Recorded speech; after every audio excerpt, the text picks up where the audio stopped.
Silver! A fiery horse with the speed of light, a cloud of dust, and a hearty Hi-Yo Silver, the Lone Ranger.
With his faithful Indian companion Tonto, the daring and resourceful masked rider of the plains led the fight for law and order in the early western United States.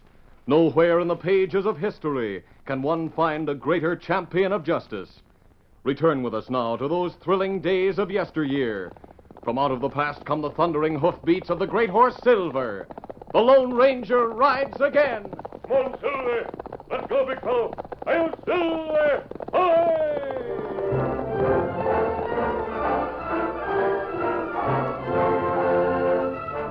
Curly Moore and the Kane brothers, Steve and Lippy, were the only prisoners in the Modoc City jail. Confined in one of the cells at the rear of the stone lockup, they waited impatiently for the nightly checkup when Sheriff Howard would turn them over to the keeping of a deputy. Curly was at the cell door, peering through the bars at a second solid door that led to the sheriff's office. Here he comes, fellas. Now let me do the talking if there's any done. Well, I see you birds are still in your cage.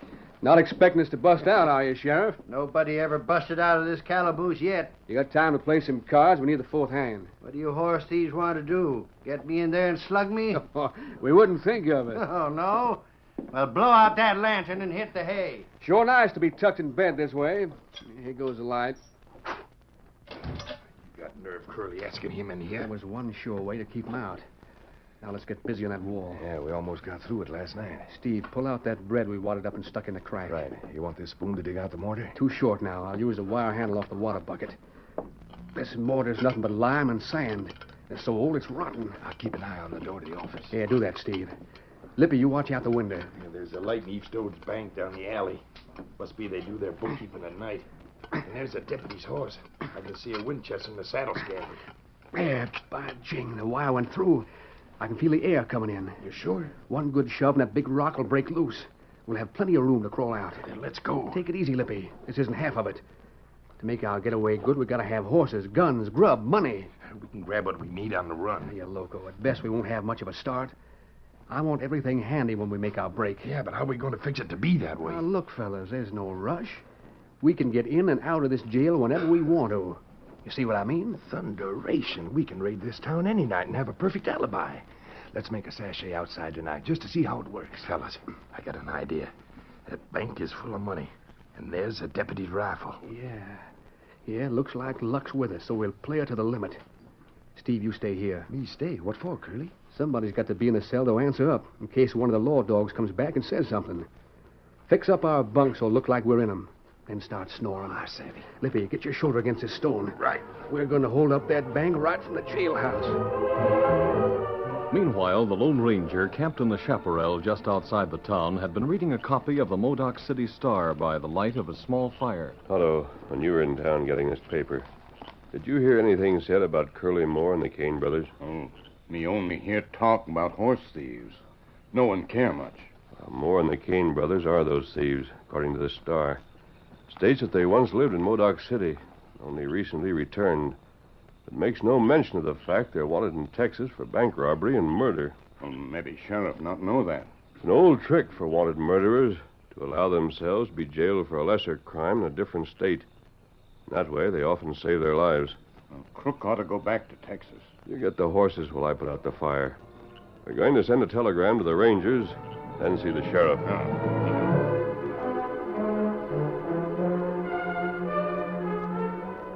In the jail office, Sheriff Howard had jammed on his Stetson and was ready to leave for home. He turned for a last word to his deputy. Bert, don't let those horse rustlers get you inside the cell. I savvy, Sheriff. They're just too friendly for any good. Sounds like those riders are coming here. I'll wait a bit. Look there. A masked man and an Injun. Steady there. I'm a friend. And what's the idea of hiding your face? Let's talk of a more important matter, Sheriff. Such as what? You talk. I'll decide what's more important. Those 3 men you're holding for horse stealing are wanted by Texas lawmen for bank robbery and murder. What makes you think so? My Indian friend and I just came up from the Rio Grande. On the way, we were told about Moore and the Canes. Then you don't know them? No, we've never seen them. Oh, this is their hometown. But they were gone for a long spell, so maybe you're right. You should have received a wanted notice about them. If I did, I missed seeing it. Just wait, and I'll look through my files. Go ahead. My sole interest is in seeing justice done. As the Lone Ranger and the sheriff examined a huge stack of circulars, Curly Moore and Lippy wiggled through the breach in the back wall of the jail. Well, Curly, we're out. Yeah, but just wait. Hey, Steve, we're putting a stone in place. We'll push it through to you when we get back. Then we crawl in the cell and force it into the hole from that side. I savvy. There. She's in place again. Now for that rifle. Yeah. Come on. And don't scare the horse. Oh, boy, steady. Yeah, I got the Winchester. And she's loaded for bear. But we've got to put it back right after the job. We don't want the deputy getting curious. Sure not. Now put the bandana over your face and we'll see how things stack up in the bank.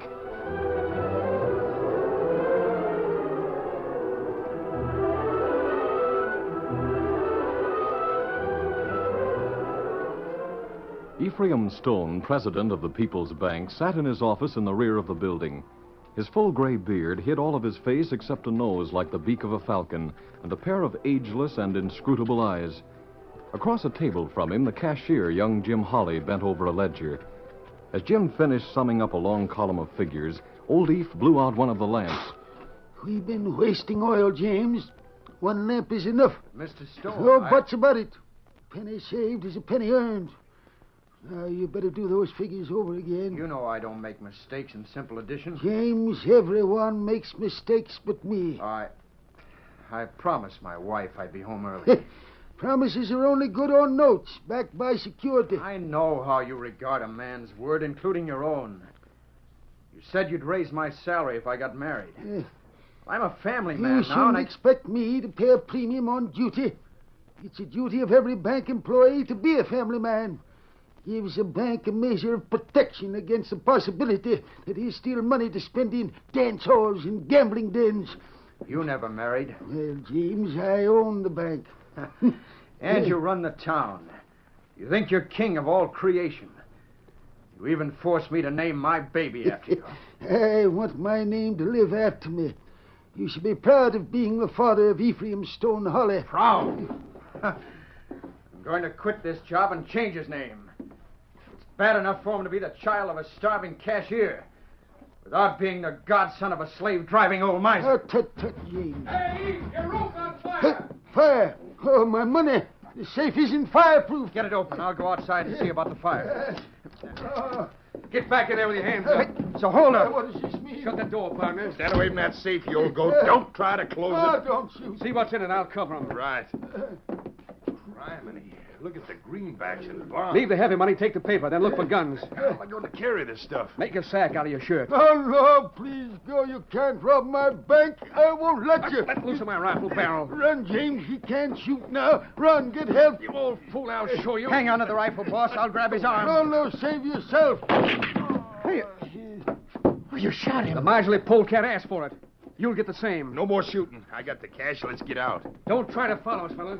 Mr. Stone. Mr. Stone. James, don't change baby's name.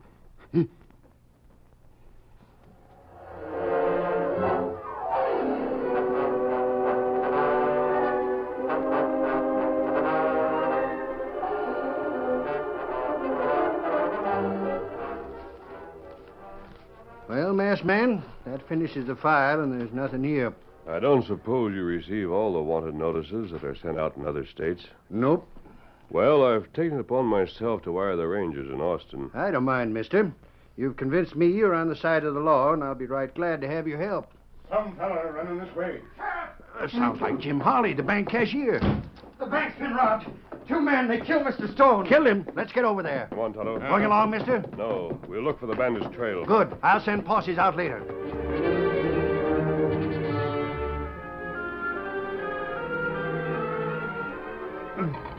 Come on. Well, Steve, we're back in jail again. Now let them look for us. What'd you get? 10 or 20,000 in cash, a lot of valuable paper, and 3 guns. Can't keep that stuff in here. Where's a better place for it? Quick, Lippy. We'll stash it inside these straw ticks and then turn in for the night.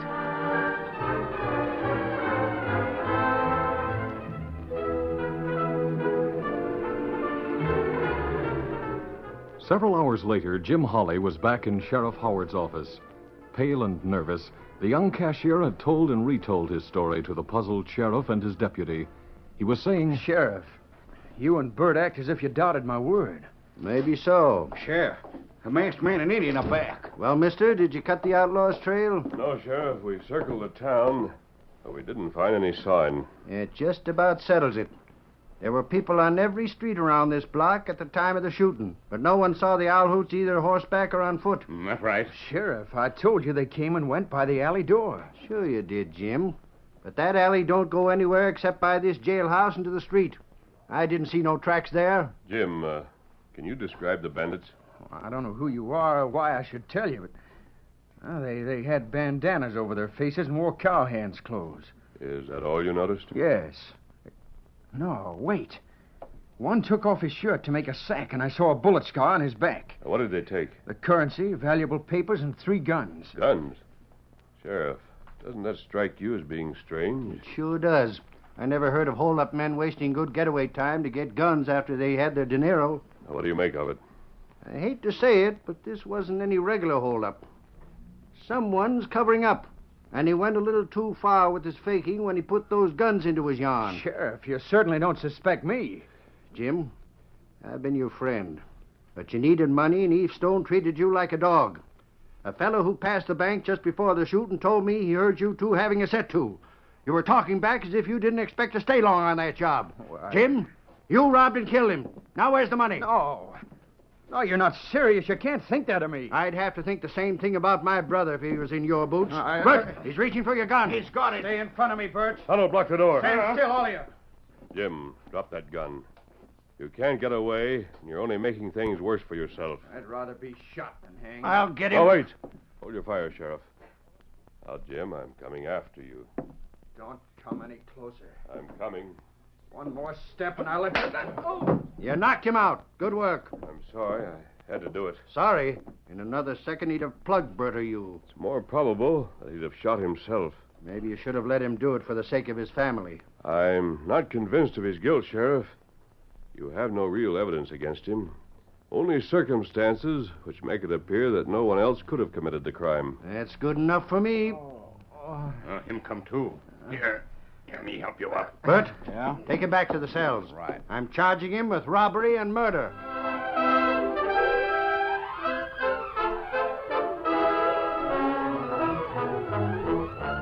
The curtain falls on the first act of our Lone Ranger story. Before the next exciting scenes, please permit us to pause for just a few moments.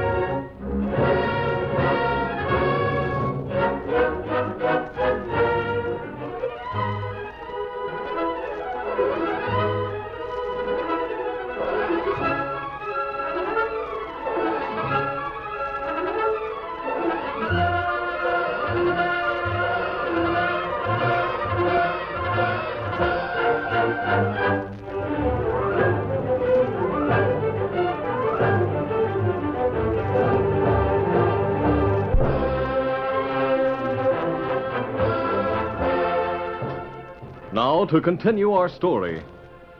Although the Lone Ranger doubted that Jim Holly was guilty, the young cashier had been charged with a hold-up murder, actually committed by jailbreakers, who returned to their cell after the crime in order to establish a perfect alibi. As the masked man and Tonto watched, Jim was led to the rear of the jail, where the real killers lay laughing at the law. I'm locking you in this cell, Jim. You'll be here alone. Bert, I'm sorry I made trouble. I wouldn't have shot anyone. All right. Just take it easy, and I'll bring you some coffee. Hey, deputy. What's going on? You fellas still awake? They woke us up slamming that cell door. Say, who's our neighbor? Cashier from the bank down the alley. We got him for robbing the place and killing his boss. Well, boil my bones. It's a good thing we got a real alibi, or you'd try to blame us. I expect you'd like to hang a bank job on us. Maybe we will. Masked man's in the office right now. And he claims 3 fellas with the same names you've got are wanted for a bank job down in Texas. What? A masked man, you say? He's local. Who is he? Well, he must be some kind of bank detective, I reckon. He's wired the Rangers for descriptions of the men they're hunting. Yeah? Yeah. He isn't sure about you. And he's not sure about that cashier either. He isn't, huh? Say, I'd like to talk to that masked hombre. Send him back here, will you? All right. Curly, you'll spoil everything. That fella trailed us all the way from Texas. He's plumb dangerous. Yeah. Too dangerous to live. You can't shoot him here. The law'd be after us in no time. There's another way of getting rid of him and covering our getaway at the same time. He's coming. Get back out of the corridor light. You men want to see me? Mister, you're all wrong about us and that Texas business. We're rustlers, not killers. And we don't like killers. That so? Just to prove it, we're giving you a tip. Go on. In our game, we get around, hear things. A while back, before we got jailed, we heard 2 hombres talking about holding up Eve Stone's bank. Now, the way they planned it, they were going to hold up right here in town till things cooled off a little. Oh? Where did they propose to hide? In an old hay barn by the hotel stables. Is that all you heard? That's all I'm telling. And it ought to be enough. Very well. Mister, Well, Jim, I heard what those fellas told you. It must be the truth. it could explain what's happened. You'll look into it, won't you? Won't you? I'll investigate. He fell for it, fellas. Grab the swag. Store it in your pockets, in your boots, in your shirts. Fix up the bunks. We gotta move fast. Right. What are we going to do? Leave for him at the barn? We'll get him, rustle the horses from the stable, and then set fire to the whole shebang. What for? Use your heads. Nothing scares this town more than a fire. Nobody will notice us in the excitement. Likely we won't be missed for hours. You're foxy, Curly, but suppose the masked man shows up with the sheriff and the big posse. He won't. Bank detectives always work alone, so's to get all the glory and reward money. I guess we got everything, Curly. Right. Then here we go through the wall.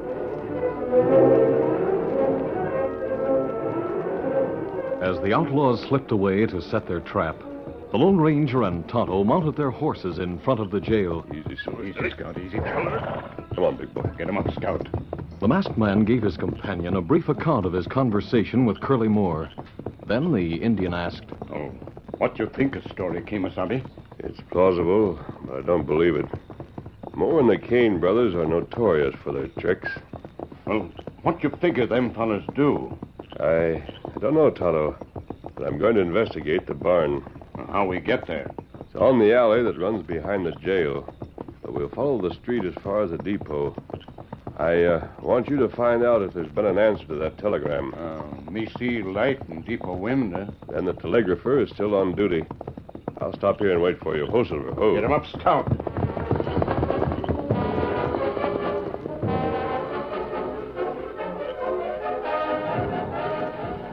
Tonto hurried to the telegraph office and found that the Lone Ranger's message had been answered. He secured the reply, then rejoined the masked man. Oh, fella. Yeah. You better answer, Kemosabe. Here. Good enough. I can't see to read it. Moon's going down. Oh, here. Me strike match for you. Thanks, Tonto. Yeah. Texas Rangers want the sheriff to hold Moore and the Canes. The descriptions they give fit the prisoners. Now, what's this? Oh, Tonto, strike another match, will you? Yeah. Good. Now I know what to expect at that barn. What that? An ambush. Come on, Silver. Get him up, Scout.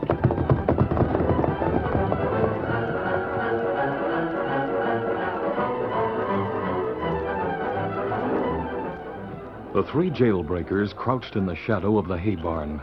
Lippy and Steve fingered their guns as Curly gave them last-minute instructions. Now, men, is it all clear? Yeah, sure.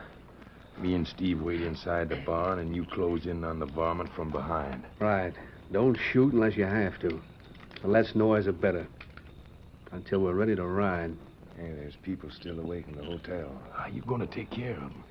I'll crack his head with a gun barrel. I wish we'd have rustled some horses the first thing. I don't think we'd have time, Steve. We'll get horses, all right. That stable there is full of saddle stock. Listen, I thought I heard a horse. Yeah? Let's get ready.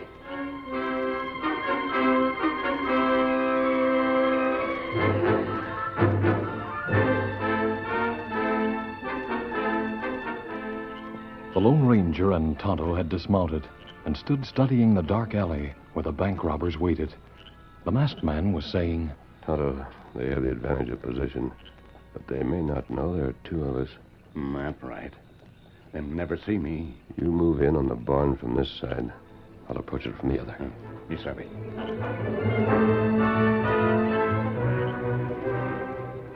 Merging himself with the shadows, Tonto inched his way toward the building where the outlaws expected the masked man to keep a rendezvous with death.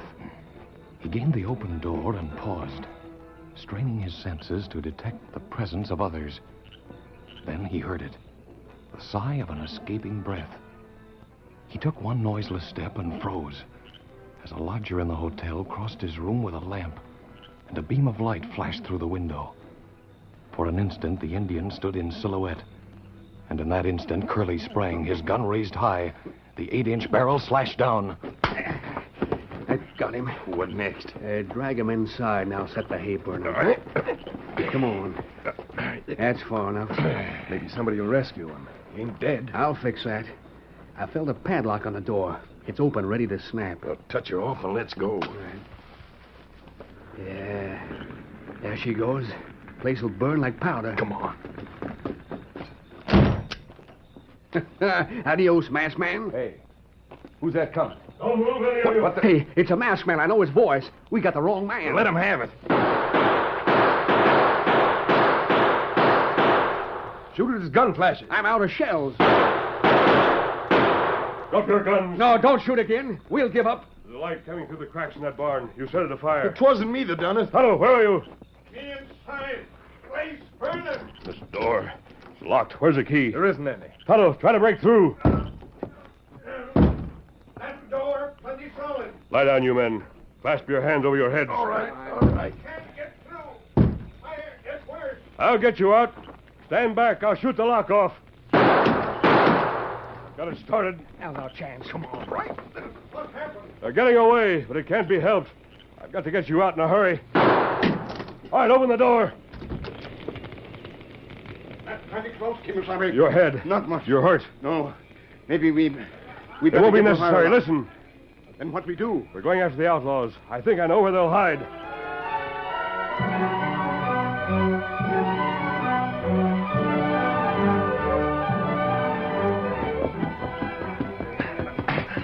Where'll we go, Curly? Oh, we haven't any horses or guns.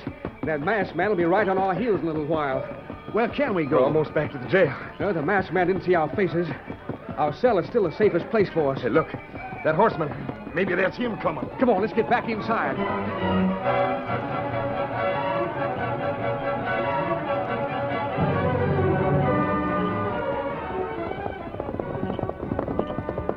Hold, Go, fella. Go, fella. Tonto, you watch the back of the jail while I see the sheriff. Be savvy. Easy, big fellow. Masked man's back. I was just leaving for the fire, mister. 3 of your prisoners left for that fire quite a while ago. In fact, they set it. No, wait a minute. Here, look at this telegram. From the Rangers, huh? And you're right about Moore and the Canes. Read the rest. It says here, well, smoke me down. It says Lippy Kane has got a gunshot scar on his back. And Jim described that kind of a scar. Now I'm beginning to see. And with that fact to go on, all the pieces of the puzzle fall into place. Bert, you fetch them fellas in here and let Jim Holly out. You bet I will. How they been getting out, mister? Through a hole in the wall, I suppose. Hole? Then they might get away from Bert. You get back, Tonto. My Indian friend seems to have taken care of that, Sheriff. Yeah, Sheriff. Look what Jim's got. It's all the stuff from the bank. They were trying to hide it. Now you, Moore, and you 2 Canes. Texas wants to hang you. But I reckon you'll hang right here. Until you do, I'm chaining some 40-pound cannonballs to your legs. Go ahead. We know we're licked. But it wasn't you who done it. It was that masked man. Sheriff, see what I've found in these papers. It's Mr. Stone's will. And he left everything to my baby, his godson. Well, Jim, I sure have got a lot to apologize for. It looks like I was wrong about everybody but the masked man. Who is he? He's the Lone Ranger.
This is a feature of the Lone Ranger Incorporated, created and produced by George W. Trendle, directed by Charles D. Livingston, and edited by Fran Stryker.